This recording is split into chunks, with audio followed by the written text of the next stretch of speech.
Superheroes here for another podcast episode. I am your host, Derek. I have with me my two regular hosts, Ryan and Ray. Hi. And a returning guest. You've been on at least once before. None of our live stream ones. Been a couple. Yeah. John. John. Say hi to everybody, John. Hi. Broforce. Oh yeah, Broforce. Yeah. Right, yeah. Batman, the Batman one, yeah. Right. So John's been on twice. You've been on two times. Maybe a third time somewhere. I can't remember. Oh, But yeah. like today. Yeah, just call it So three. this is our 33rd episode. So like every 11 episodes we have you on. That sounds like a good amount. Perfect. Yeah, that might be a little too much. I'll Might take have to those dial odds. that back a little Take bit. those odds. So for those who are regular viewers or listeners to the podcast, you might be wondering what happened to the live stream for this one. Where is it? We didn't do one. We didn't do a live stream for this one. The reason being, we are going to be reviewing Suicide Squad, which isn't even in theaters yet as we're recording this. But the four of us were lucky enough to see a pre-screening last night. Woo! Thanks to the Super Sirens and Ray here. So thank you. I'm a benevolent ruler. Anyway, so because it's so early, we didn't think too many people would be interested in watching a live stream with spoilers and things like that.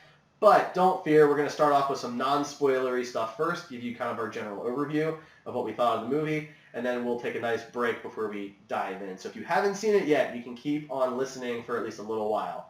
If you have seen it, then thanks for listening, and let's get going. Woo. Okay, so we've all seen it. We've all seen BVS. We've all seen Suicide Squad. First initial impressions. Ryan, let's start with you. It was a lot of fun. There was some pretty big issues, but I mean, it was nothing that really took me away from the fun I was having in the movie. So definitely liked it. I thought it was a better movie and more fun than BVS, and definitely moving in the right direction. John, how about you? I agree with a lot of what Ryan said. Fun movie all the way around, and it's a good pace change, like I said, from BVS. There was a lot of good surprises in there that you didn't expect to see, that you'd be happy to see. I promise you that. But bottom line, it was just if you were bored and you wanted to see something interesting, that was the movie. Ray? Same as the boys. I had a great time watching it. It wasn't a perfect film. No film was or is. And the characters played off each other really well. I thought that maybe some characters lacked here and there. It was a team movie with, 13 characters, so some were going to get pushed to the side, but the team dynamic was absolutely great, and it was a lot of fun to watch. Yeah, I mean, I think we've all kind of said it's not a perfect movie by any means. None of us are going to claim that, but it was a lot of fun. I mean, I had a really fun time watching it. Like Ray said, it's colorful, it's exciting, it's upbeat. As John pointed out, there's a lot of surprises in it. Things that I definitely didn't expect or see coming. Things that the trailers certainly don't give away, which in today's day and age of movies, I mean, I really appreciate when a trailer does not give away the entire premise of the film. Yeah, well, do you remember back when the second BVS trailer dropped and Doomsday was right in there? And I had a huge problem with that. And this movie, I went in like with ideas of maybe who the villain was, but beyond the Joker in the trailers, you don't really get any sense of what the villain was. So that was a big surprise to me, and I really enjoyed that, yeah. Yeah, absolutely. I mean, I've talked a long time ago, a couple of years back when they relaunched Godzilla. I love the Godzilla trailer because it doesn't actually tell you what's really going on in the movie, and the movie was a big surprise. Yeah. I love that. That made me enjoy the movie more. This is another example of that, where they actually got a trailer right for a change. There are some movies where the trailers kind of need to spell everything out for you. I'm not saying, reveal every plot secret, but if a rom-com comes out and says that this guy and this girl are falling in love, I'm okay. I get What else do I need to see? Right. Yeah. Right. But if a superhero movie can nowadays conceal a giant plot point, including who the main villain is, I think that's absolutely brilliant. Because especially with Marvel, as soon as the heroes cast, the villains cast, and they flat out say, it's Benedict Cumberbatch versus Mads Mikkelsen.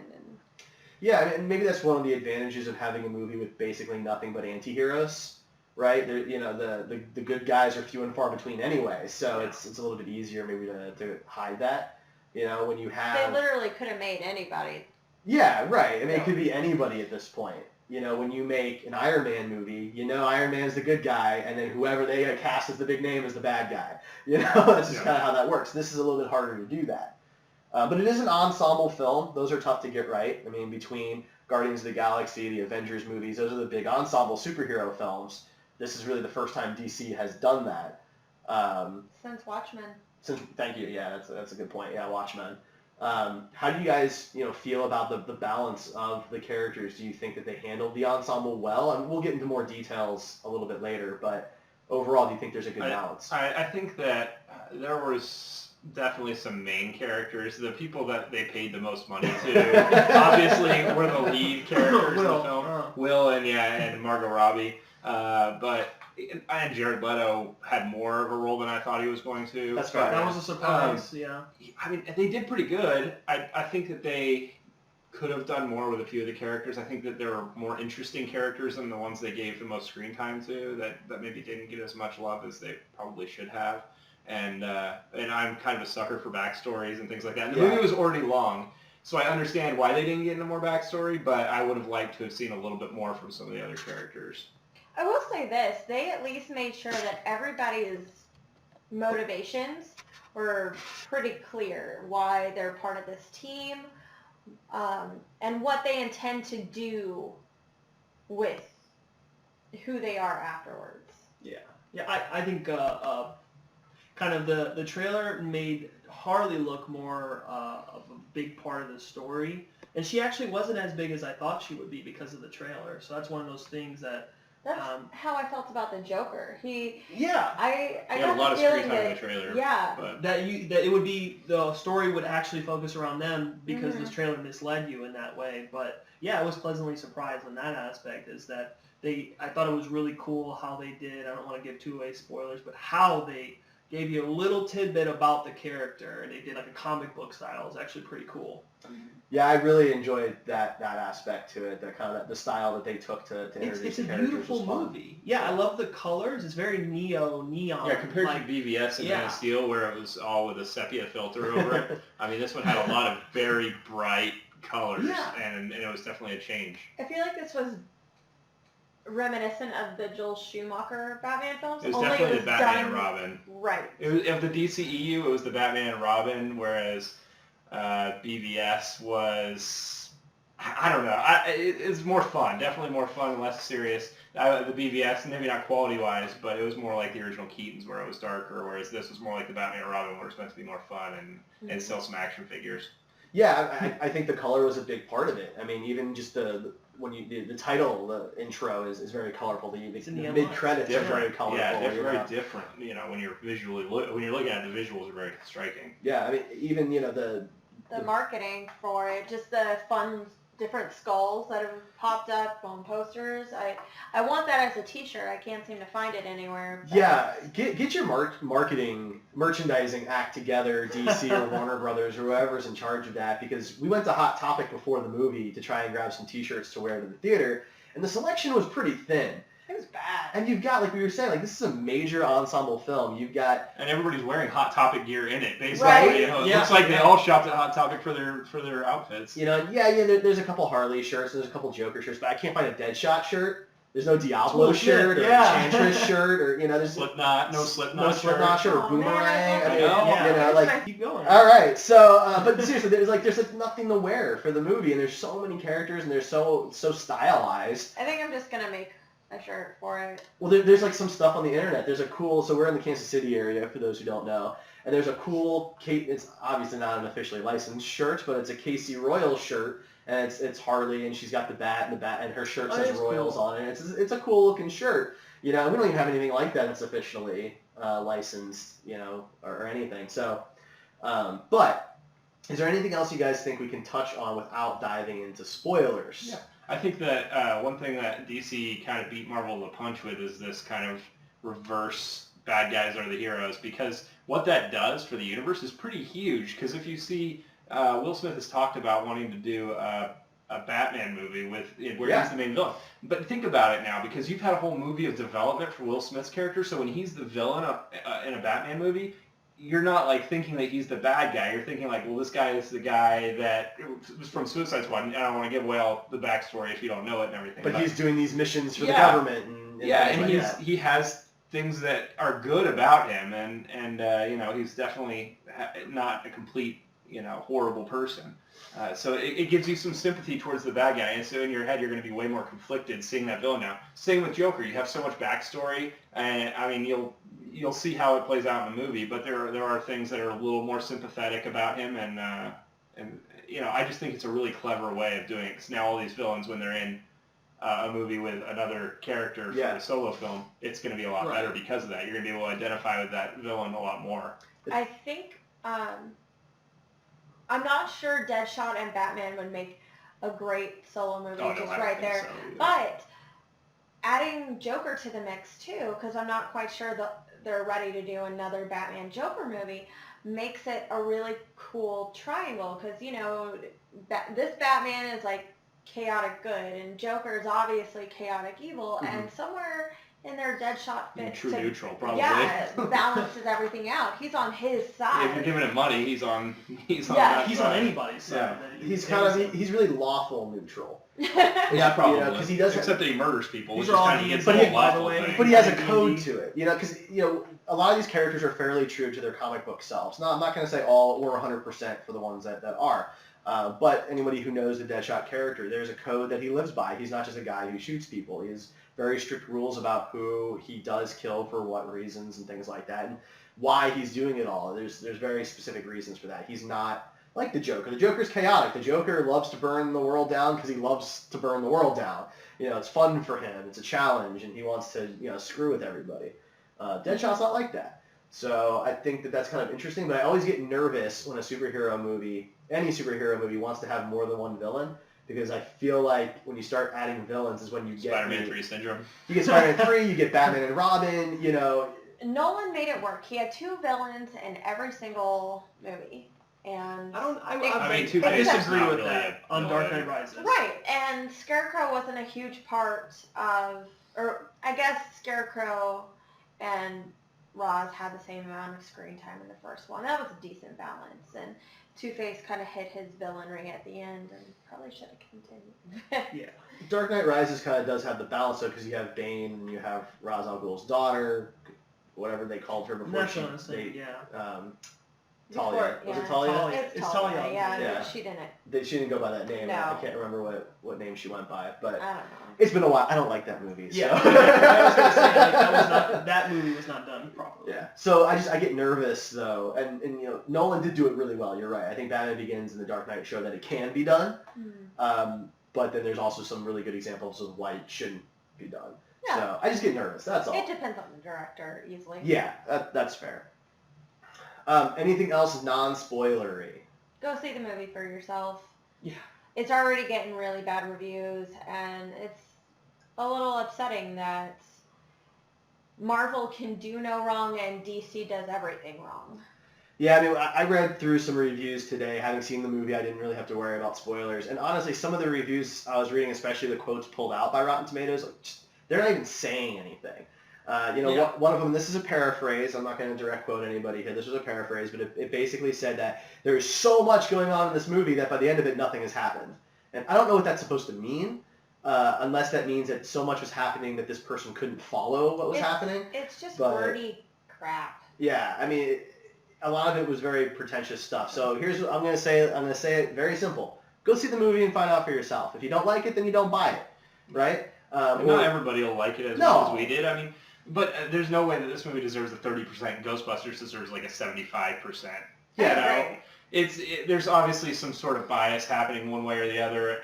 I don't know. It's a problem with DC films right now. I mean, when you look at the 3 DC films that are out there, in the DCEU, you got Man of Steel, BVS, and Suicide Squad. All of them have under a 55% on Rotten Tomatoes.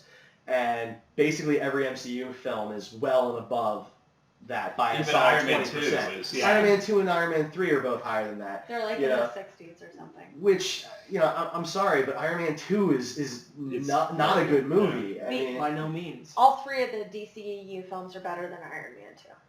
I would agree with that. Well, like hands down, like DC has different focuses, and I felt always, and especially Snyder, whether you have a problem with him or not, he shoots beautiful movies. He does. I feel like that most of doesn't the make a DC good movie. I That's know, the but I'm problem. just saying though, when you're comparing them, DC has always stuck to very beautifully shot movies. And I don't think Marvel has any like There are gorgeous none. 100 from beginning to end shot films. I always have this feeling of awe when I see Asgard because it's always very beautiful. Yeah. But I'll give that card though to Guardians of the Galaxy. I thought that was a really beautiful film. Nowhere That was the wild amazing. card. I'm a sucker for space operas though, so Yeah. maybe James Gunn knows his visuals, and he was- does a good yeah. job with it, yeah. I'm just saying, look at Civil War, and it's like everybody's CGI'd, and it's That noticeable. airplane hangar And it's scene noticeable. could have been really cool. This is how and villain. Yeah. This is how heroes Okay. fight in a parking lot. And In Suicide DC, this is how heroes fight in a whole city. Suicide Squad does have a lot more going on than a lot of the more recent superhero films that we've received, because there isn't just one big bad that you get to know 20 minutes into the movie that they have to take down, or the city will be destroyed, or Yeah. the world will be destroyed. It's more complicated than that. There's so many sides playing each other, and it's not simply good versus evil like most of our superhero films are. You know, even BVS, once you get past the Batman versus Superman part, and this is a spoiler for BVS if you haven't seen it yet, you know, Doomsday's the bad guy, Yeah. right? I already said that, so You know, it's Lex is the bad guy, you know. If And you didn't know that going in, yeah, but that's my point though. Like, it's you weren't paying attention. Yeah. if you went into BVS thinking the entire movie was gonna be nothing but Batman and Superman punching each other, I don't know how to help you there, because that's, you know, there was a bad guy. It was Lex. Lex was the bad guy. Just like in Civil War, there was a bad guy other than those two Right, punching each other. yeah, Captain as- America and Iron Man. the punching guy That's each so other. eventful I and so can't remember his suspenseful. name. Like Zemo? Zemo, yeah. That's it. Thank you. Zemo. Yeah, Zemo. I remember Kind of a his large name Marvel for- character. Oh. But he gets. But for somebody who doesn't read Marvel comic books, because I don't read Marvel comic books, his name and character kind of got lost in. But he's still alive. But yeah, Which is a plus. He is Compared to still- all the other yeah, ones you that's can't true. remember. He's still He still gave alive. up. Like, and we're not here to He review didn't give that up. movie. He tried to kill himself. No, he was just like, I've done what I needed to do, and we're He's- not here to do But that. it was good that they kept him alive. That was something I was happy to see. But anyway, all right. So I think this will be a good time for anybody who has not seen the movie, or if you care about spoilers, now would be the time to pause, Go see the movie go and come see back. the movie, and then come back and listen to the rest of this. You can find a lot of our stuff online. We're at griddaily.com, and Twitter and Facebook at griddaily. Subscribe to our podcast too when you get a chance. You can do that on iTunes and FeedBurner, all that good stuff. We now have to pay a royalty of $1,000. We might, I don't know. To an unnamed game show that we're stealing the theme No, from. no, no. She hit some performed different it. notes. Oh, it's like Vanilla Ice, like She under performed pressure. it though, you know, because it's like Weird Al. You know, he parodies stuff. He does all the music No, himself. it's There's like no Vanilla Ice sampling. and Under Pressure. So- He added one note and made it. That's true, it's right, different, yeah. automatically. Ice baby. All right, Interpretation. so at this point, if you're still with us, I'm assuming you don't care if we spoil stuff about the movie. So let's go ahead Because you're gonna see it anyway. and begin. Enchantress is the bad guy! Yes. Which I think we talked Now about that in we've got that out. our podcast ahead of time, that we had some suspicions that she was the bad guy. There were some thoughts. I didn't expect that, though. I actually didn't think she would be. I thought she might have been more of the wild card and not the bad guy. Yeah. I thought she was going to be part of the team and then completely like abandon them or take them over, maybe kill a few people. And... Right. And she's never with them. Nope. She didn't even get that far, which surprised me. I definitely expected, like you said, like they are in this battle and then she leaves for whatever reason. So, all right, who was your favorite from the ensemble? Oh, wow. Dude, you know who stole the show? Amanda Waller. Viola Davis killed it. That's She a is good such a good point. actor. Killed it. Like, all I can say is if you can think of the baddest woman, she played it well. Hands down. When they announced her casting, I was just so confident that even if the movie was awful, if it was the most terrible She superhero would be movie good. ever, she was perfect Yeah, casting. yeah. You know? I mean, Amanda Waller in the comics is a little huskier. They changed that However, over the years. Yeah, I'm they okay changed with the that. weight. Like, I don't 'Cause, care. you know, she was so good. If you watch the CW shows, you know, She was- Arrow and yeah, stuff, very And she's Angela Bassett played her in Green Lantern. Oh, yeah. So. right, yeah. So they changed that.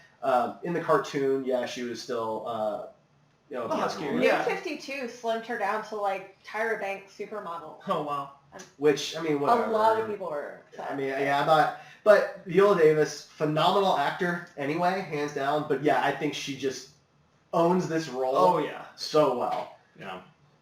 Who else? Who else is on the top of your El list? Diablo is my favorite Yeah? by far. Yeah, I think I talked about this on the podcast we did before, that he was the most interesting from the trailers for me, because I really didn't know anything about him. But then going into this movie, I really liked that he was trying to play this pacifist angle, that he had done something horrible and he regretted it and he was never going to fight again. And then when he did, it was amazing. I had no idea that he was going to turn into a giant fire devil. No idea at all. That was awesome. Amazing. That was so that they cool. killed him That was so off. cool. Like, I know, what a waste. maybe he's still alive. I mean, Nicole was like, He sacrificed himself. I don't know. It was just one of those. I mean, yeah, it was cool to see the one who's kind of pure of soul, so to speak, sacrifice himself for the team. If anybody was going to do it, it should have been him. Yeah. Yes. But at the same time, because of that very reason, it's also kind of sad It to sucks. see him go. Because the actor, and I'm drawing a blank on his name right now. I've got the IMDb pulled up here. The way it went down was really cool. If he was going to get his head blown off, I was going to be a little upset about that. Yeah. But he went out in literally a blaze of glory, and it was just fantastic. It was to like a watch. redeeming moment for him. It was. The guy had killed his family because of his powers, and Mhm. I mean, now he was able to save this other Absolutely. family. You know? Yeah. I did think that was one complaint I had about the movie, is that like they became this family way too quick. You could tell the actors were like working together and friends. Yeah. Because they shouldn't have had that much. Like, they should not have loved each other that much in like a 3-hour It was a little period. I quick. agree if Yeah. they, like, by the end of it, they trust each other and think of each other Well, as a that's fair, team, yeah. but as a family, Yeah, he's like, I'm that- sacrificing myself for the family. Yeah. Okay, you guys have been together for like 3 hours, okay? Right, You I had never talked before You've this. seen a little bit of You action. met earlier not- this morning in Yeah. a helicopter. Chill Come out. on. There was some forced emotion there, to be sure. The chemistry was too good was the problem for me. And the Like, problem is so many of these actors have worked together before. I mean, like Will Smith and Margot Robbie just did a movie together. Focus. Yeah. You know, and so they obviously had chemistry. They liked working together. It was part of why they signed on to do Suicide Squad, was because they would be co-stars. well, and I can kind of buy Deadshot and Harley because they have ideals that, I don't know, they just meshed well, those two. They did. Yeah. And I felt like they could kind of bounce off of each other well, and that's fine. But I just meant the group as a whole had issues with the chemistry overall. Totally Killer fair. Croc was like friends with everybody. I mean, that seems a little crazy. He was But well he- done, though, he did, overall. I liked his like, prosthetics. isolate Yeah. himself. A little bit. Yeah, he sat by himself in the bar scene, for Yeah. example. And He would walk behind everybody. He Mhm. immediately, like, left for the sewers. They changed the bar scene. Did you notice that? or they Or cut they it. Or they cut cut it, it. Yeah, yeah. that's what I'm feeling. We'll get that in Because extra usually, like, when footage. you watch trailers and stuff, there's usually something in the trailer that doesn't make it in the movie. This one was very obvious, yeah. Mhm. Because it told Because you I was a bit about waiting the for that characters. scene. Yeah. I was waiting for like, yeah, that's a good idea, honey, when he like gets the water or whatever. Like, I like that in the trailer. I Yeah. kind of wish I had kept that in the movie. Yeah. Yeah. I agree. That was something that really stood out to me as something odd to take out. But, yeah. Because the movie, it's 123 minutes. So you're at the 123-minute mark. Does 124 minutes really matter? Yeah. You know, keep the bar scene intact. Maybe there was a I mean, reason BBS that was long. longer than So, that. Yeah. Way Before longer. the ultimate That cut. was probably a complaint about it too. Yeah, and this one comes in right at 2 hours, which is about average for Normal time, movies yeah. now. So my favorite, I'm sure you guys probably can guess, was Deadshot. I love Will Smith. Will Smith playing Will Smith is the Deadshot. best. I mean, it was just great. Like, it was basically, it was Will Smith being Deadshot. No, it was Will Smith playing I Will made- Smith playing. no. Deadshot. That's how he is in almost every role. I made the leap that he was Mike Lowry. He was very He Mike was not. Lowry. I didn't get that. I Yes, didn't he get was. that. Yes, the way his jokes were is exactly how Mike Lowry would say I don't those agree jokes. at all. Maybe in I Bad Boys swear. 3, I don't know. But God. I liked him. He was my favorite part of it. But what I thought was funny is that in an interview he was talking about how he really enjoyed playing the bad guy for the first time because he's always been the good guy. But he's like kind of not really a bad guy, No, right? he's not He kills. bad. He's a contract killer, He's so not I mean, he's bad still a because bad he's guy. gone. he is still a bad guy. But if the movie has any heroes, it's El Diablo and Deadshot. But I mean, You know what I mean? that's even So- a stretch. John and I were talking about this earlier. I don't think he was. If you went into the movie and came out of the movie going, that guy's a hero. No, I didn't say he's a a hero. contract No, killer. he- Just because he has a daughter He doesn't played make the him card. a The good guy. thing is, a lot of our heroes have killed people, That's fair. right? But he's a contract So, killer. He's a contract There's killer. a big difference.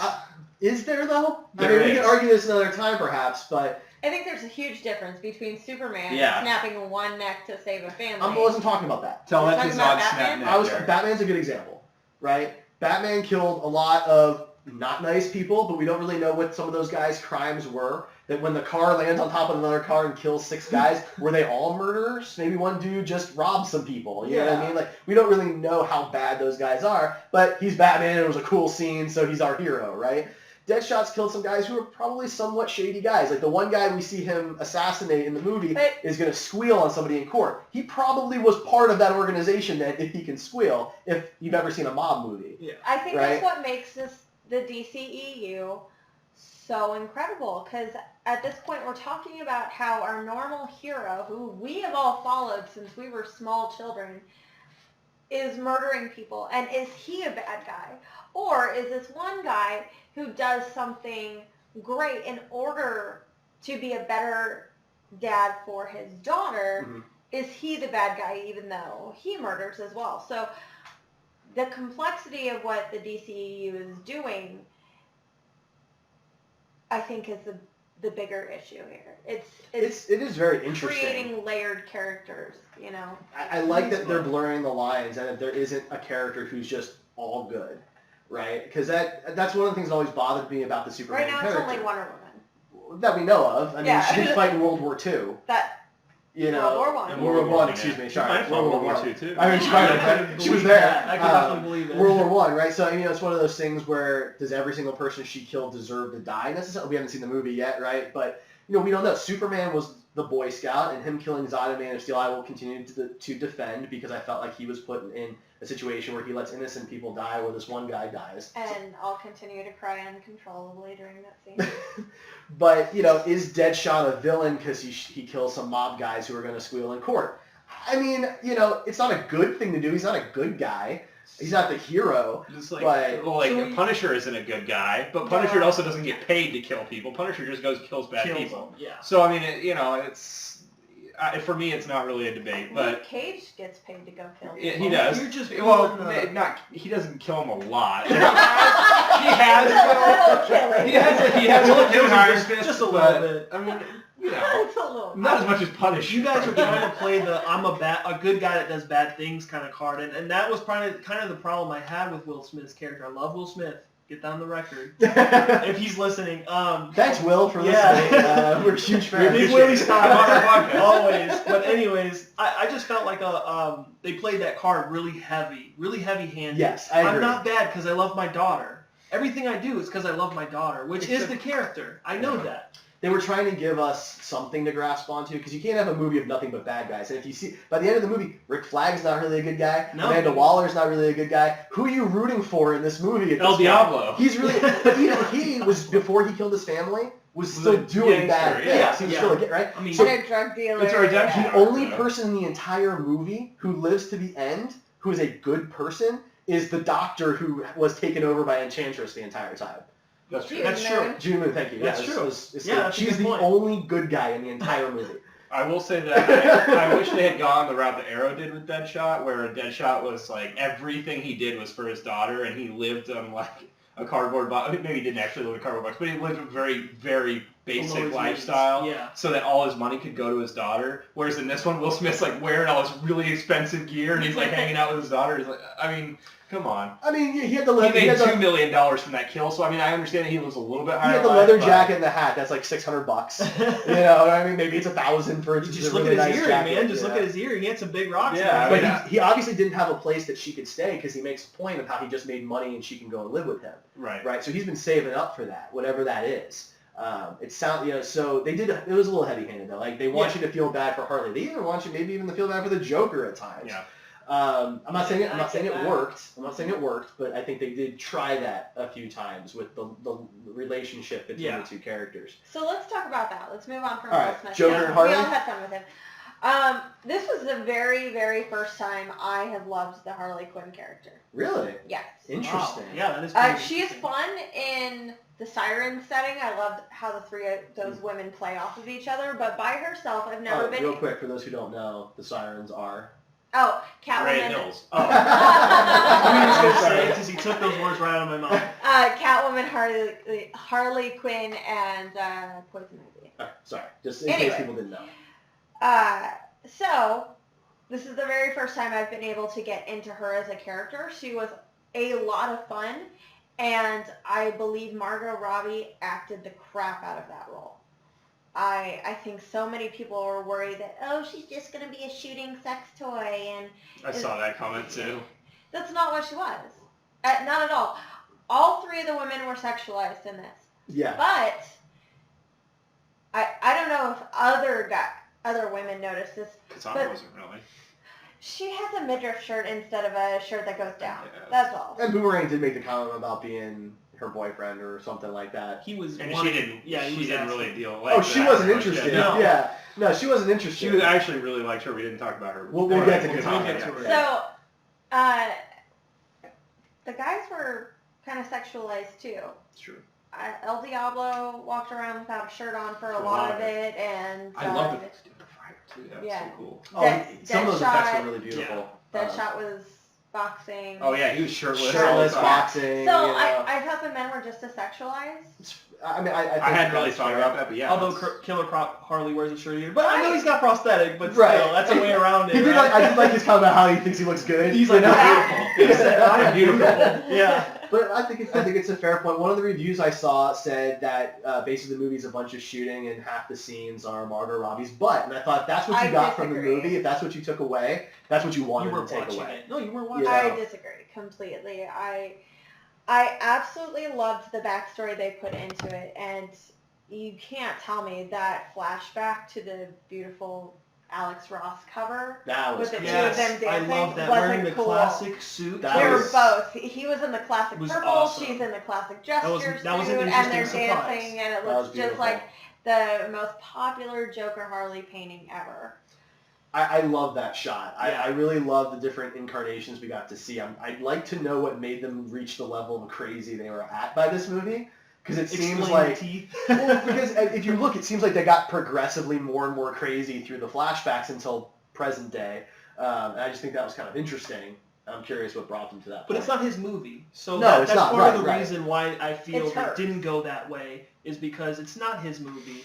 He was another pleasant surprise where we get to see him. We get to see a new Joker, which is awesome. Yeah. Which is why I feel like whether it worked or not, Jared Leto played it well. He And did. I would have loved to have heard a little bit more about the face tattoos and the Yeah, teeth I'm still not sold and the on crime mob, but it was a tattoos, really good modern take on the Joker, I would Mhm. say. He was very crime mobby, and it was, to me, very convincing for this universe. People have to keep in mind that this is Harley at the beginning of Harley. Mm. We're so used to the new incarnations. Amanda Connor, she's on her own. She's left beyond the Joker at this point. You know, she's in a very healthy, normal relationship with Poison Ivy, and the two of them actually fight crime, like on their way to commit crimes. Like, Right, So- yeah. to clarify, like they'll stop muggers and rapists, but they'll go rob a bank. Right. So, There was one thing this movie did well that I do want to point out, because it's a thing that people slam on movies if they don't do, but when movies do this, everybody ignores it. So Harley's chip in her neck is deactivated, so she's not going to get her head blown off, right? They actually have a scene explaining how the Joker is able to do that. How many Yeah. times have we seen a superhero anything where they just have some device that happens, yeah, everything's fine, yep. right? They Yeah, just- a MacGuffin. right? They just click a MacGuffin button. device. But Yeah. they actually show them breaking into the facility where those trackers are kept and And kidnapping he the shoots side. one in the Yeah, doctor. yeah. And They putting actually him at have that. gunpoint. Yeah. They thought, okay, we're going to explain how the Joker's getting Harley out of this. I love that they actually put that in there, and they deserve credit for that. Thing is, like, while he was incredibly abusive, it was very obvious that he was. Yes. Both mentally, physically, maybe sexually. There was some implications. He had moments of weakness where you could tell he truly either needed her or he had feelings for her. Actually loved her. Yeah, so that was a neat twist to the Joker-Harley relationship, which I haven't seen since the animated series. Yeah, I mean, like, for example, the scene with the vats, you know, when she Mhm. falls into the vats, right? He was going to leave her there at first, and he's like, ah, and then he Yeah, and he jumps in Yeah. after her, you know. Mhm. So it's twisted, it's sick, but yeah, there's something there between the two of them, whatever that is. Well, the fact that he breaks in everywhere that she's been to go get her. And he says, I need my Harley, you know? And it's kind of one of those things that you never see for the Joker because their relationship is way hardcore than that. Like, that was way heavy on the romance hand considering what we see in the comics. So I agree with you. It's a nice little take. And people complain about the severity of that relationship. Yeah, it's nothing to idolize. It's By no nothing means. to. Yeah, Yeah. don't try to copy that relationship. Don't ship these two. I know you have something to say. You've been Yeah, biting your tongue please. this Yeah, whole wait. time. Go for it, man. Right. No, it's okay. I didn't like Harley, but it's not because Margot Robbie. Margot Robbie killed it Yeah. as Yeah. a character. I just don't. I think she's annoying, and I don't really love the character itself. That's not to say that Margot Robbie did a bad job, because she didn't. I'm just not a fan of the character. That's how he feels about Captain Boomerang. I thought he was I a did fun. not like We're that. going like, to talk about characters. I thought he was a fun We're not gonna opposite go to there. everybody else, but Yeah, we'll get to Boomerang. But as far as Joker goes, I have a buddy that's a big Batman fan, and he was asking, is he a gangster? Because that's what it. But I mean, if you look at the original Batman, from Michael Keaton's Batman, what was he in that? I mean, Yeah. a mobster. Okay, Yeah. There's not much of a difference between a gangster and a mobster. So I mean, it's not that big of a stretch. This is a different Joker. They couldn't do Heath Ledger's Joker course because not. that's already been done, and it's been done the best it's ever going to be done. They couldn't do Jack Nicholson's Joker because that's amazing also. This is probably my least favorite of the three, but I think it was a great take for this universe, Yeah. and it worked for me. I didn't love the grill. I didn't love the face tattoos. I kind of liked the hand tattoo where he cover his That was mouth and actually pretty with a cool. smile. That worked for me. That was creepy. Yeah. But I mean, I think people are going to be really hard on Leto for this. But I think that it's undeserved. How about the laugh? The laugh was one of them. It was I actually actually tough liked in the the laugh. trailer. Creepy. It was better in the movie It was than it was in good. the trailer. I- Yeah. The that laugh was was my one thing. favorite part of that. Because I So think it's different. important to put him in context. You have Jack Nicholson and Heath Ledger's Jokers, Over the top. two of the most iconic movie characters of all time. Not just comic book superhero characters, movies. Yeah, period. Okay, straight up movie villains. the difference is they were the main focus of their Yeah, film. they Yes. were the It's their villain. movie. Yeah. And neither of them had read a lot of the comics before. They wanted to do their own version of this serial killer based on what they knew already from pulp culture. Leto, on the other hand, dove into the last 5 or 6 years of Joker comic books where he has been at his weirdest. Face cut off. He worked for the New Yeah. 52 Joker. Honestly, I mean, he didn't do the face cutting off stuff yet. I doubt they'll do that in the movie because that's going to be rated R. But I think that if you had to pick which Joker is he's the New 52 Joker. That's who he is. And it's important to understand that there's different versions of the Joker. Yeah. It's just like there's different versions of Batman over the years. It's very tough to compare the Ben Affleck Batman to the Michael Keaton Batman. They're very different. You might have a favorite, but they're very different versions of the character. Yeah. It's It's no fun to compare anyway. Just enjoy things separately. Isolate them so you don't have to compare. So one doesn't ruin the other for you. We talked about the relationship a little bit. I am a little worried, and this probably is going to sound really old manny of me, but all the teenagers that Yes. go to this movie are going to idolize Harley Quinn and want to cosplay her and everything else, and idolize the Joker and cosplay him. And that, I just hope they don't think that relationship, and that's the way that influences what they think is a healthy relationship. Because I feel like that is a legitimate concern. That's why I urge you that if you're listening to this and you are younger, read the Harley Quinn comic book written by Amanda Conner. Instead. Because that character is an incredibly different version of Harley. She has come into her own. She's an independent, very intelligent, capable person, free of the But- Joker. I mean, seriously. There's a lot of abuse in the comic books This too, is a depending on where weird- you go. Oh, yeah. But in the New 52, because the Joker's gone by that point, she's on her own. The things that she runs into are things that she handles on her own as an Right. independent person. She's not. So don't read the older stuff. Read the new. Well, I'm just saying, the New 52 gives her I would an avoid identity. years 2007 to 2011. Whenever Like New the- 52 That's started. why they probably went the route to make it more romantic. Don't get me wrong, it's not justified, but I'm just saying, though, they probably went heavier on the romantic side to prove that there is a relationship there and it's not just abuse. But they did specifically show that abuse. They showed the Yeah, electroshocks. absolutely. They showed bad things. They showed him brainwashing her. and, Yeah. Definitely. pouring her manipulating her. out. Like Yeah. that part really bothered me. See, I actually didn't think that's what he was really doing. He I was think he playing was a game. purposely doing it to mess with that guy because he was going to kill him. I don't know. It's I possible. think That's why it Common could go said. either way. That's why Yeah. Common said, "I want no beef with you" when she sat on his lap. Based That is on part of the reason he said that. based on how much he's upset, the Joker's obsessed with Harley. I think he specifically did that just to screw with that guy. I don't know. That's how I took really it, don't but- know. A lot of it's very, very popular for mobsters to pass their prize around. I agree with that, but I feel like that wasn't what they were trying to show in that scene. Speaking of that scene, anybody else upset that they wasted Common on a... Seriously, Very small. as like the biggest Green Lantern fan, you're killing me here, DC. Like, if you want to do Jon Stewart Green Lantern, he was like your number one pick, and you just wasted him. Diggle. Well, he had a lot of tattoos. For movies. He was unrecognizable. He could still come back as Jon Stewart. Give him a prosthetic or something. Something on his face. No. Paul Bentley is the only person in any of the superhero movies who's really been able to pull that off in the same universe, and he's kind of the same character. Now it paved the way for Idris Elba, right? I love Idris. I know. I've said it before, He's but he's a awesome. little old for Just that too role. old, yeah. So but we're not yeah, going we to had that now. John and I had a little conversation about how they could do that right, but we'll talk about that another time. All right, so we talked a little about Joker and Harley. We talked about Deadshot. Deadshot. We talked about El Diablo and Amanda Waller. Amanda and Enchantress.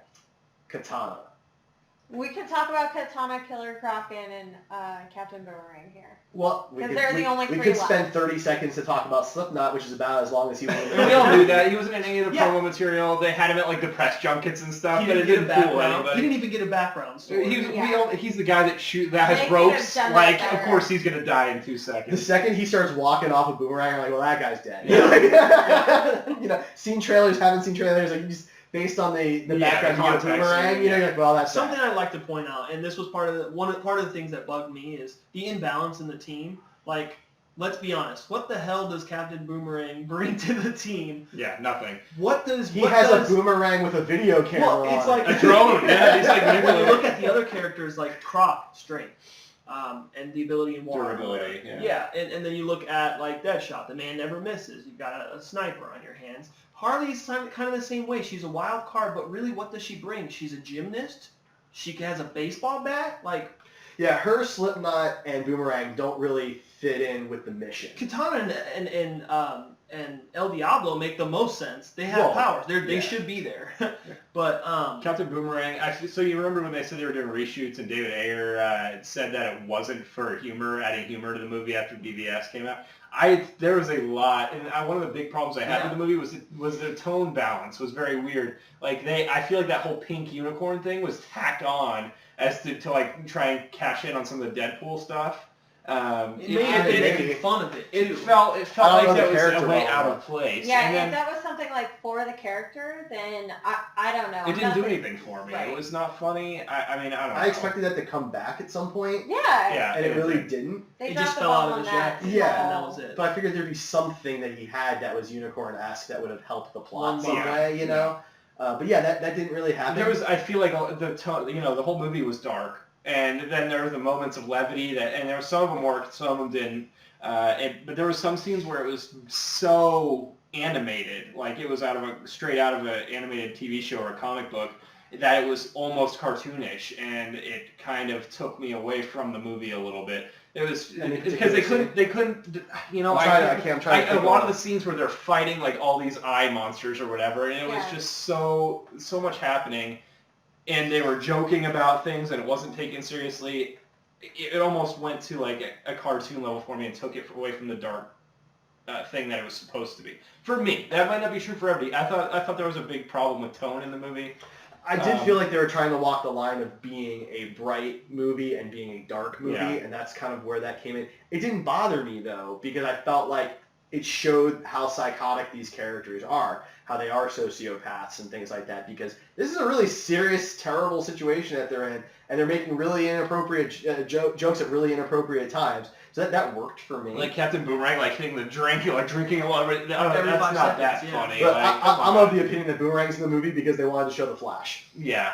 Which was a pleasant which surprise. awesome, by Which the was way. the That was his coolest part of the movie. One of the coolest parts. We saw the entire suit, including the back. We have a friend that's obsessed with Flash, and we saw the back of the suit. There you go. It was pretty cool, But it was to cool. see It was Flash really as one of his major villains for a second. You Yeah. know? Oh, yeah. And that's for me was the best. Again, part though, of why the is he his major villain? In this universe, it doesn't make any sense. See, I liked Boomerang, not because he was central to the story. He was not. You could have removed him, replaced him with Captain Cold, or... You could have removed the Joker from the whole story, too, and it wouldn't have changed even a little bit. So there's a lot of Completely characters that are that way. So I thought he was good just to poke holes in things. You needed that one person who really only had loyalty to himself, who didn't emotionally get invested in this. And then, he kind of came around at the end, but he didn't say anything. He wasn't like, hey, I'm going to hug you all now.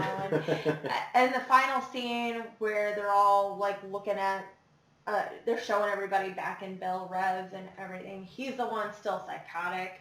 Yelling Harley's and screaming. chilling with her books and her espresso, and Because he's the only one who threatened Waller, yeah. right? Everybody else That's a good point. asked for something. But the truth is, I understood where he was coming from. 10 years off of a 3 lifetime sentence. That's not a lot. No, yeah. I completely understand why he would. He just had to face a god.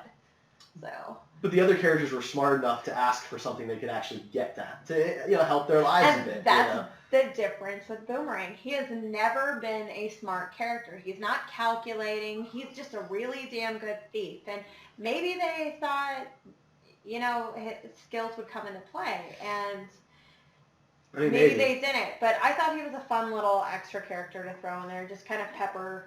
I wanted more Katana and less Boomerang. Definitely. Yeah. Her sword and her Definitely. effects with the sword looked so cool. Costume And played that very well. she got a little bit of character development. I wish I would have Yeah. got more, but like when she's talking to her husband and the Yes. spirit and the blade, I thought Very that was cool. a really cool scene. I wish they had done a little bit more with it. Cause I'm incredibly proud that they kept her speaking Japanese the whole time. She Right? did not speak English once. and the actress did great. Granted, it wasn't like a huge, It wasn't see a her huge face part. yeah. without the mask. right. Yeah. She didn't have to do a lot, but Right. for this being her first movie, I'm really glad they didn't kill her off because I really like her as a She was character. awesome. Now, for anybody who doesn't know, she is not part of the Suicide Squad. Rick Flag hires her as a bodyguard, so she doesn't have the nanites in her neck. She has no loyalty to anybody but Flag because she was paid. And yet, in the end, when she finds out that Flag is doing this all for the Enchanted V, she gets pretty upset by that.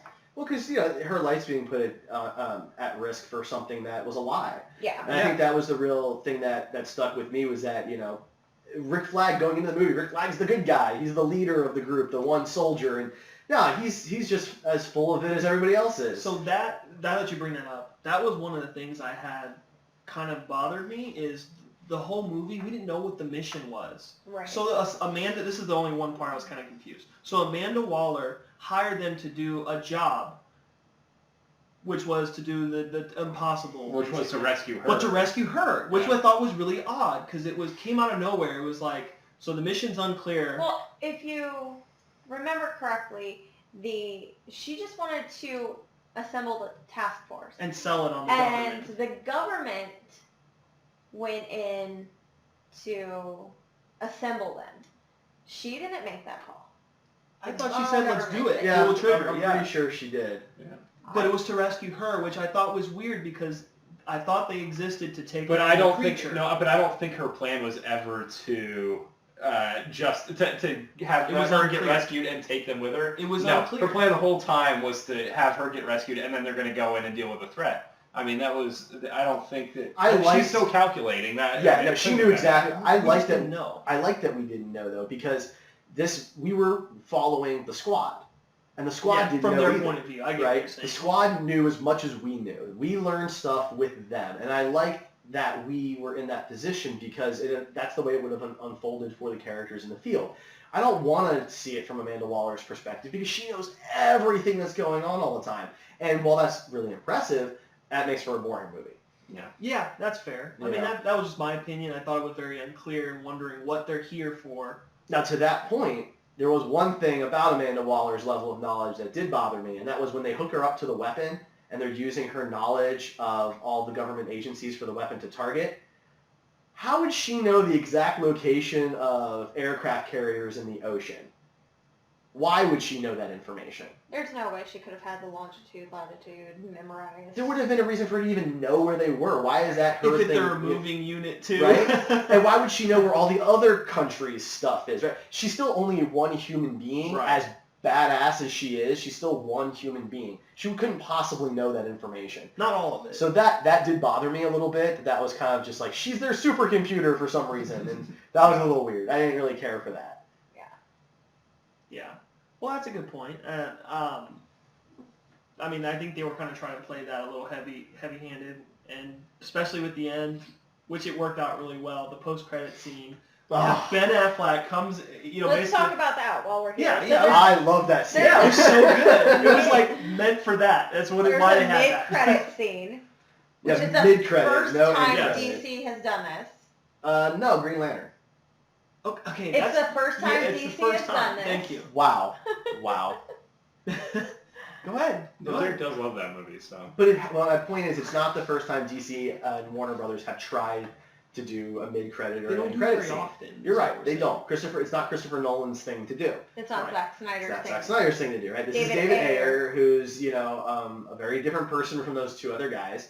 And look, if you've seen Green Lantern, you could probably agree with me that post-credit scene is probably one of the best parts of the movie. Yes. So it's important to remember that they have done that before. This isn't something where that took them till 2016 to think, hey, we should put in an end credit scene. So it's Bruce Wayne and Amanda Waller meeting for dinner, and they are exchanging information for protection. Amanda Waller believes that if people find out she was at the center of this, that she was the indirect cause of this giant magical terrorist attack, that people are going to be after her, both on the good and bad side. So basically, Bruce Wayne can protect her because a lot of the assets that were destroyed in Midway were owned by Bruce Wayne. They were Wayne Tower type stuff, the Wayne Corp type assets. So, but there's just that killer moment though where he flips open the file. Well, he's flipping it and he's looking through it. He's a curious guy. He just likes to meet new friends, and she makes a comment about how he's tired and should stop working nights, and I love his response to that. Is basically just get out of my way. Yeah, he just runs her. We'll take care of it. I love it was his friends. We'll take care of my friends and I will take care of it. Well, basically, he's issuing a threat to stop the Suicide Squad because eventually it will get out of control, and that's what I'm waiting for. I want a Suicide Squad too because I want to see these time bombs explode. They Could you imagine if the Justice League and the Suicide Squad met each other in the field? It would be over very quickly. Yeah, I would imagine. So. The Justice League Superman would just go and then they'd be gone. Yeah, it wouldn't be a good Superman movie. would have to have somebody on the Suicide Squad on his level. I think Flash could probably take them all down. Yeah, one Flash of could take them Superman could down. to take them all down.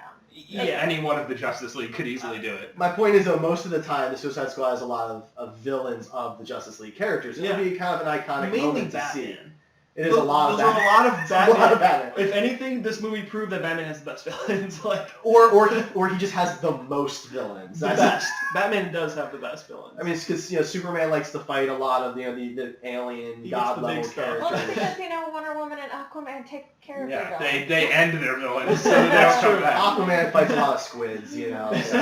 So many come on, don't squids. give him. I'm just kidding. So many squids. Speaking of, excuse me, I'm losing my train of thought. Speaking of Superman, I loved in the beginning, the very first minute of the movie, they addressed that Superman's been gone. Right. So this means it takes place right before BVS. No, right after BVS. Sorry, right after BVS. Yeah, he's dead still. I did like that they addressed the timeline. That was really where good. It was right I after thought that was really there was nice no question. little thing in there. Well, I like that it's not a situation where Superman, resurrects in a couple of days. Yeah. Time has passed. Is There's that what memorials. makes it Jesus reference? Even stronger. Yeah, 3 days and he's back. It'll be 3 years instead. No, but I like that. There's T-shirts for sale. It's very what it would be like in a real world, right? It's incredibly American. We hate this person for years because he scares us and he's a threat. And then when he sacrifices his life to save all of us, we're like, go, dude, we loved you this whole time.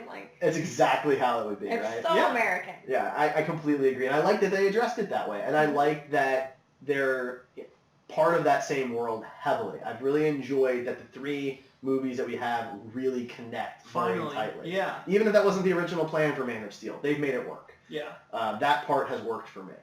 But that Batman's interactions in the movie, I really enjoyed quite a bit, especially the backstory with Deadshot. What did you guys think? I was going to bring that up too because that was one of my favorite parts of the movie when Waller was like, I gave some information to the right person, and Batman doesn't beat the crud out of him. He stands there and the daughter and then Deadshot has to make the decision, what he's going to do. And Batman, it shows a very different Batman than what we saw in BVS. and I liked that a lot. It showed that he didn't just say that things were going to be different. He actually is doing things different, and it humanized him a little bit, and I really, really appreciated that. I felt like it was kind of like Ben Affleck's Batman went back to the old days before he had become jaded, right? Yeah. Before Robin was killed and things like that. His new friends inspired him. And that could have been in that time frame as well. I mean, there's no clarity on where that happened. Well, that scene would have been fairly recent, because the daughter's age. But the daughter had not aged. How recently was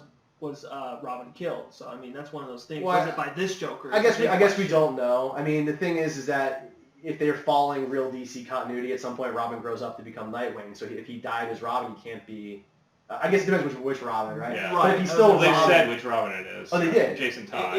It's Red Hood. Zack Snyder Robin. said that, he would be Red Hood at this point. Okay, he would have been Red Hood by now if he was, So, yeah, he must have been fairly young when he died. Right. So I mean, we don't really know, right? But I liked that. I really appreciated that. The scenes were cool, yeah. And it's good to address that. It showed some human moments that Deadshot's not a great guy, but his daughter's right there, and Batman knows that there's a line.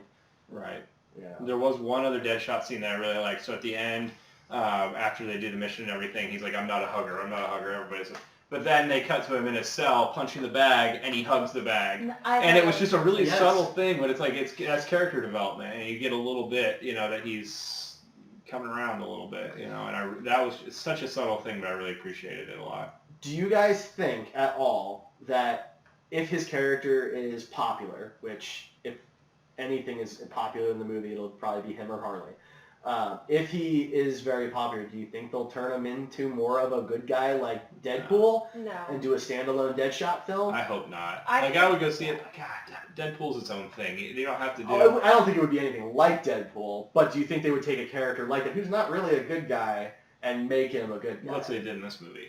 I don't think he needs his own movie to do that. Yeah. Personally. I think he he works works better best as in a a squad. team. That's a good way to put it. Okay. If anything, he'll have a cameo. I want to see a Suicide Squad 2, or I want to see the Batman film have both him and Leto. I'd be totally good with that, yeah. Well, it'll be like what Nolan did for the Scarecrow in the beginning of The Dark Knight. Takes him down real quick, it's good. It'll kind of be something like that. Just That's how I keeps feel. going. Quick I did- cameo. Yeah, the Scarecrow was one of my favorite parts of that trilogy because he just wouldn't go away. Yeah. That man got more and more crazy pants, and I loved it. He was great though. He was awesome. He was a really good Well, Scarecrow. he whooped Batman's butt in the first movie. Yeah, he Threw was a him good out of villain. the window, set him on fire. He's a very overlooked It wasn't villain. hard to beat that Batman. Yeah, he was Wow. inexperienced. Yeah. But it's an overlooked villain in the Batman universe. Okay, so what do we think? Let's talk about the actual main plot of the bad guys and how they defeated the bad guys with Enchantress and her brother. I thought it was a little weak. I mean, the brother, is that a character in DC that I'm not familiar with? I am not familiar with that. I did not character. expect I was that. so confused. There was a little glimpse of him in one of the trailers, and I must have missed that. I overlooked it. Like, Yeah. I mean, I went back and watched the trailer. Because that looks familiar. It was one of the subway scenes. You could like see with a train car going through it or something, and it was just like less than a second. He made for some really fun visual scenes, but His face was bothering me for some reason. It looked weird. I just enjoyed him Still standing in the human. subway and, too human. like you said, the train coming That was through cool. him. And The visuals stuff. were very cool with him. On the other hand, Enchantress, I did not like the way she looked. Really? Yeah, I thought it was... At which point, like, before she was all powerful? When she was, like, all black and cool, that was cool. Okay. When she went and got the power, and then she's in this weird headdress and stuff, and I get that she's supposed to be an ancient power, it just didn't work for me. I didn't buy it. I didn't like how the only way she could use her powers if she's, like, This dancing weird- And it was around. comical, Yeah, I thought like that not was in really comic weird, too. booky comical, like funny comical. It didn't look real. And then her But body that- was I so mean, that's what CGI she's all the time. doing the entire film. Like, she doesn't It's get so to rest. weird. Like, I felt like she was one of those hula girls on the back of a car. And, like, sweetie, just stop. Yeah. You need a break. She did not work for me. I mean, it's nothing wrong I with liked the June actress. Moon, and I Yes. liked the backstory that she got, but... It's a cool character. I just don't think Yeah. the execution was there for her in the looks department, and also the way she acted. She was trying to do something very odd, and it just didn't work for me personally. Yeah, earlier on, it was better before, when she, for example, when she took over June Moon and went to go steal her heart back, and she realized. Or when she went to Iran. Yeah, like those were Or cool. like when she touched the guy, he's like, please don't touch me. Yeah, That was great. Yeah, I love that. Those were cool moments, but I think you're right. As the end villain, not that the actor was the problem, but yeah, I just don't think they. Yeah, Cara Delevingne did great. I thought she was creepy as hell. Like, Yeah. She worked for that. And She was creepy when she was in the black was- and like right. dirty Well, form, like, but not in the other form. I was not. She did both voices. That was Yeah. incredible too. She did both the June She's voice not the and- problem. No. Yeah, she kind of like with Harley. If you don't like that version of Harley, Margot Robbie wouldn't be the problem. It's the character with how it was written that you might have a problem with. Right. And for me, it was some of the visuals. I don't like when fantasy or sci-fi films do a very obscure object that you can't really make out or know what it is. Yeah, It's she just causing kept mass calling it destruction. the machine, the weapon, and Yeah. I had no idea what it was actually doing. Yeah. I mean, Destroying stuff. It ended up being like a slow not lightning. really. Aside from like possessing humans and changing them. That was her, I thought. I Yeah. didn't she think that was the doing machine. that, and that was She fine. made out with a lot of dudes. Well, they to do all that, tried by the to way. Did steal- you see A that? lot She had of to kiss chicks, them. like, they're- And chicks, yeah. Well, she had to steal. She had them try to keep stealing Rick Flag every time. Yeah. He was the focus for them. I was wondering how long it was going to take for them to figure that Yeah. out. But yeah, just I don't like when there's this obscure machine that's doing crazy things. They did not explain It was. that well. I feel like it was another layer that they were trying to add. But like, oh no, it's not just them two. It's this machine too. And it's like that I never really liked. I mean, somehow it's this thing weird. is shooting like a straight, like an angled down beam of energy from the top of one city all over the world. Like that's not Yeah. how it works. No, the portal in magic, Avengers was done much better. They set that up much better, but it's very Yeah. similar looking thing. But at least that's just it's Yeah, just but she it's a was portal. powered by the Tesseract. Right, Like, exactly. It's They very set that simple, They right? explained it, This yeah. little box will power a portal that opens a rift and ships will fly through. That's a very simple concept, right? And so they pulled that off really well. Yeah. Even in Age of Ultron, right? When Ultron, he's making all the copies of him. He is a artificial intelligence with a body Right. who's connected to the world's internet. It's a very simple concept. Mhm. So that works. It's easy to understand, and that it's hard to be like, well, that didn't make sense to me. yeah. This thing, whatever this was, Made is no very sense. obscure. I don't know what that was supposed to be. And the No. fact that Amanda Waller was the brain of it also was Well, a the little... machine was up before she. Yeah. She was not the brain of it. She was just like giving them information. She was the when to target strike. system for it, Yeah. basically. But I think that Enchantress was the target system. She was just getting information from. I mean, Maybe. yeah. I mean, either way. It's, However yeah, that I works, get it. Amanda Waller was the Google Maps, Right. Good. and that didn't really work for me. I like the Aside brother. from that, I feel like that's like the biggest plot hole. Like, That's pretty big. I don't know if I'd call it a plot hole. No, it's a plot device. It's Yeah, exactly. It's more of a device, because an unthought out device. Yeah. Like just there wasn't. obscure old magic, and that's fine. But Well, you can use old magic. Old magic is like a really scary thing. People put, for thousands of years, people put major stock into this. So if you want to bring that back, that's cool. But do it in a way that makes sense. Right. well, that's why I threw the word obscure in there, because it's it's never explained. There's no. Well, the army makes more sense that she's like controlling them and. I like the army. Yeah. I actually did. They were kind of they reminded me a bit of the putty soldiers There was from Power Rangers, She did Yeah. look a little like. There was a Rita. little bit. It was a little bit much with them because they weren't really a threat at all. I never felt like they were gonna actually take away Rick Flag, and they were beating him so easily. It's like, okay, it's just the spaceless army of things that aren't really a threat to him. So why are we wasting time having It to was fight for him 17 action times? sequence. I Yeah. thought more they were just there to delay everything. Yeah, it seemed like They a were- threat by numbers. Because basically, once that machine's up and running, they didn't think that her brother was going to get stopped by them, right? So they just assumed that once the machine's up and running, my brother will take care of it, and everything will be fine. That's true. That's Right? good. They were just a delay. I'm talking from a movie standpoint. Oh. It's not that visually interesting to have to see Harley hit a bunch of those with a bat 30 times. I mean, you know?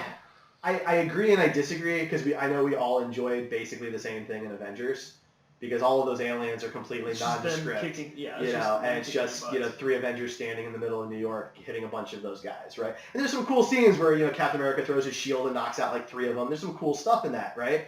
But it's the same type of thing. It's a completely nondescript bad guy. But this was multiple. Like in Avengers, it was one long fight. In this, Yeah. it was they'd fight for a little while, and then there's something else would happen. And they'd find another group, and then it wait a little while. And then there's a third group. Well, because it was a difference, moving, right? There was yeah. a difference between going to a location and then just holding a location. I just That's think the in only the difference. movie, that was what it was. in the movie, if it had been one continuous sequence, it would have been less bad for me. It's like give me some other, like mix it up a little bit, some other kind of villain. Maybe they're fighting some magical thing. It said that was all safe for the final fight, and now they're just fighting all these Power Rangers villains. I mean, I guess that's fine. It just seems like such a small distinction to make. It is a small distinction, So- but it was one that made a difference for me in the movie. You know, having the time lapse and then fight the same guys, and then the time in a video game that doesn't work for me either. Like I need to have different bad guys come in to be interested. If I'm just fighting the same thing and they're not a challenge every time, that's whatever. That's boring. Okay. Anybody else thoughts on that?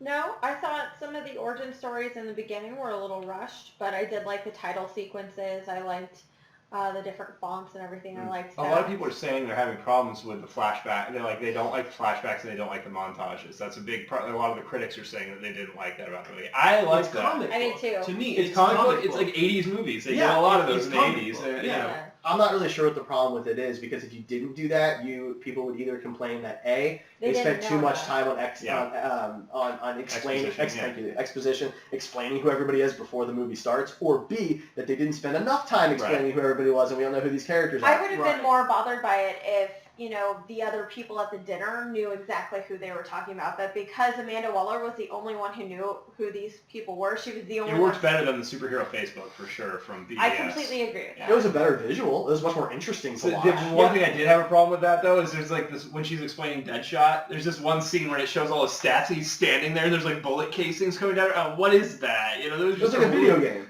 Yeah. They Yeah, but reminded it's me just, of a they video didn't do game. that for anybody else. So it's just a really Everybody weird got- thing. I felt like each character got their own thing.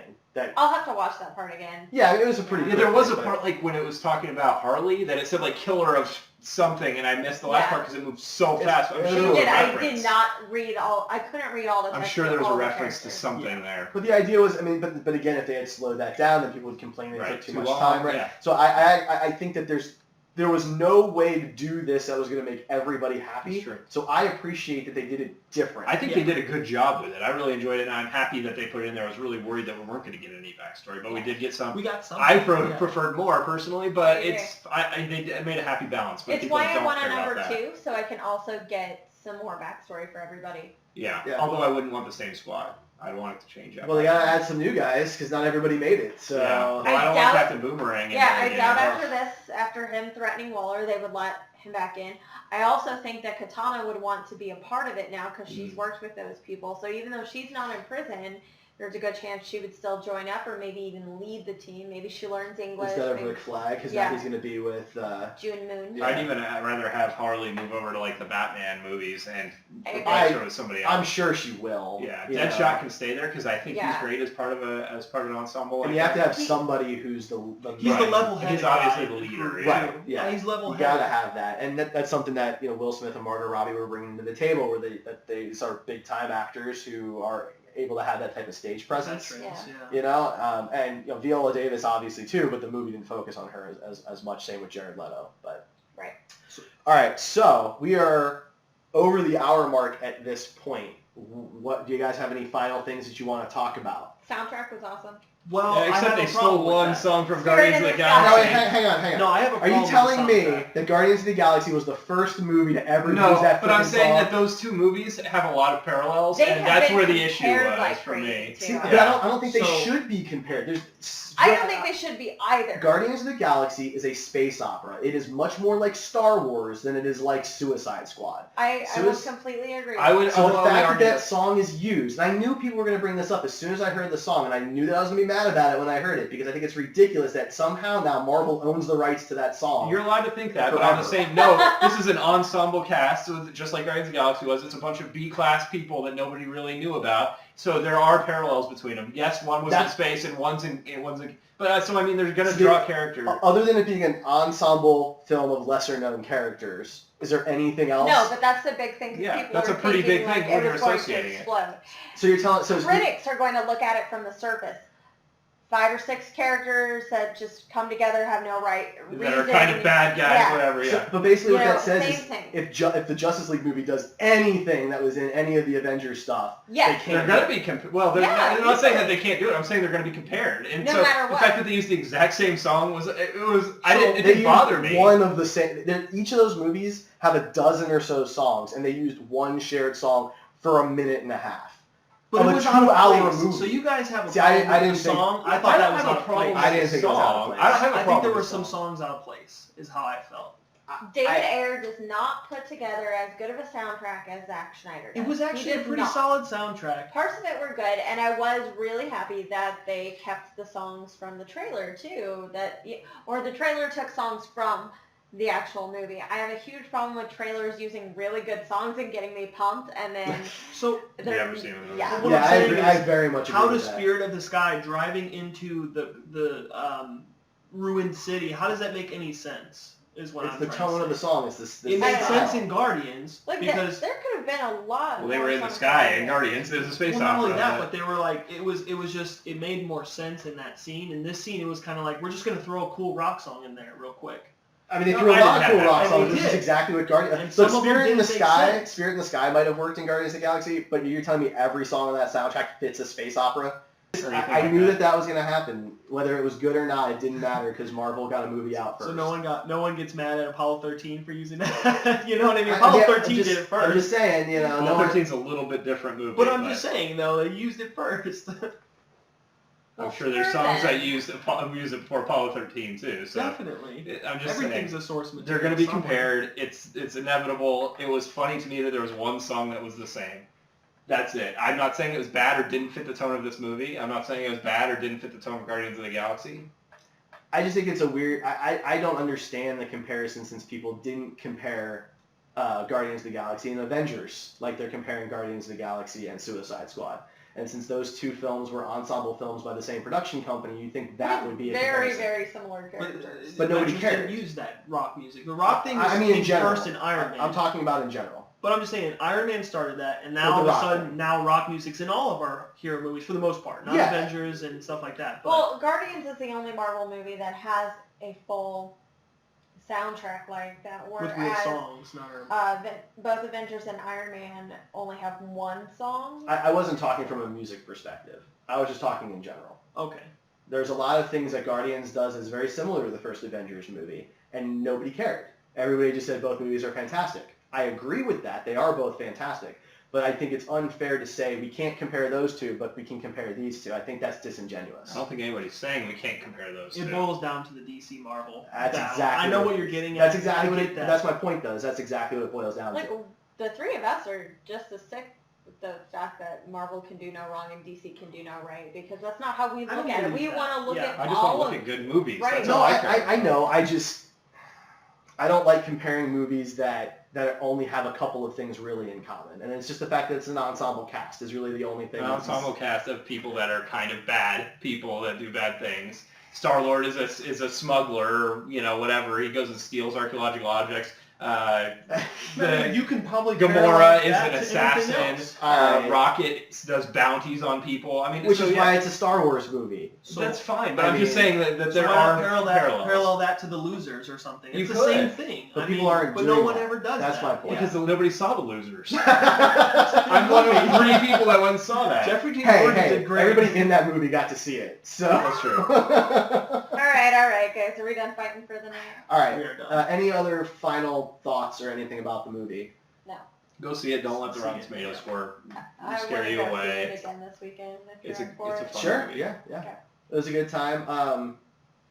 I guess we didn't see it in 3D, right? We all saw it in 2D. Were there any moments? Was there a 3D version of this? I believe so. I don't But- know if it would add Yeah. anything. The fire Yeah, there parts wasn't any would shots be really that- cool in 3D. That's a but good that's point. it. That's all I Yeah, can and think maybe of. like the boomerangs flying. Yeah, or like something. the Like the lightning fire from the Flash. would be pretty cool, but other than that, Yeah. Probably unnecessary. yeah, not Yeah. needed. Not worth If the you just extra really want to support the $10. movie and pay the extra Yeah. $4 to get that Yeah. extra bump, then you It's guys up to go you. ahead. But Okay. All right. So that will be it for us. Thank you for listening. We hope you enjoyed the movie. If you did see it, if you didn't see it, we hope you go out and see it and let us know what you did think. If you agree with us, disagree with us, We all have some different opinions, so maybe you agree with some of us. And we'll be back next week to talk about something. I forget what we're talking about next week. Good job. I'm sure it's something important. Yeah. Oh, right. No, I do know exactly what we're talking about next week because it was supposed to be this week's topic. Next week, we are going to discuss what BVS and or the DCEU would be like if it was started with Michael Keaton's Batman and Christopher Reeve's Superman. Cool. We'll talk about who we think Wonder Woman might have been and how they would have handled that movie if it was done back in the early 90s, mid-90s instead of 2016. So that's why the logo for this episode is all scratched out with Suicide Squad stuff, because that was the original plan for this It's week. actually pretty cool, though. So thank you. Wow. I think that was Ryan's idea. Clever. It was clever. I just did the Batman. squigglies. Yeah, but it was Ryan's idea. Good so job. I thought it was a good idea. Thanks. So yeah, we'll be doing that next week. So hopefully you'll tune in for that. Where can people get a hold of you guys? Ray, I'm Super Sirens. As usual. Yeah, Plug we're all the same thing Plug every it. time. Hey, but you Buster never know. This could be the first episode somebody listens to. John Will, and I are if you're Buster listening, Props, yeah. Buster Props. Yeah, That's we do John lots and of fun Ryan. stuff. Yeah. Getting ready to release a Batgirl cowl here in the next couple of weeks. Pretty cool if you're Yeah, gonna do you got the cosplay Bat for fever. that. I've already Gotham got Fever. one. You got the bad There's Gotham photos. We will all actually be at Kansas City Comic-Con the weekend of August 12th, 13th, and 14th. I will be walking around as part of Grid Daily and Screen Heroes. So I'll be walking around as part of the press, maybe moderate a couple of panels. Ray, you're going to have a table with the Super Sirens? Yep, Hills and I will be there peddling our wares. In the cosplay section. If you want to hug us, shower first. Okay. And don't be creepy. There you What go. is that? Ryan and John, you guys will have a Buster Props table We in the will. artist section, Yes, and if you want to hug us, please don't. right? You can hug John, You right? can hug There David. you go. John is I'll be a John's a daredevil. hugger. Don't touch their Just stuff. don't touch my Yeah. Billy Club. Yeah. We're good. There you go. Right. It's over. And you can find me as the Star Trek Dude on Twitter and Facebook. I'm doing my Trek Watch where I'm reviewing everything, every episode and every movie as I watch it. You can catch us on Screen Heroes every week. New episodes are released every Wednesday. You can find it at griddaily.com. We have a feed burner, and we are also on iTunes. You can go straight to the iTunes at screen-heroes.com. Subscribe, leave us a review, a rating. We promise we'll give you a shout-out. Tuesday Yeah, nights. watch We do. us live on Tuesdays.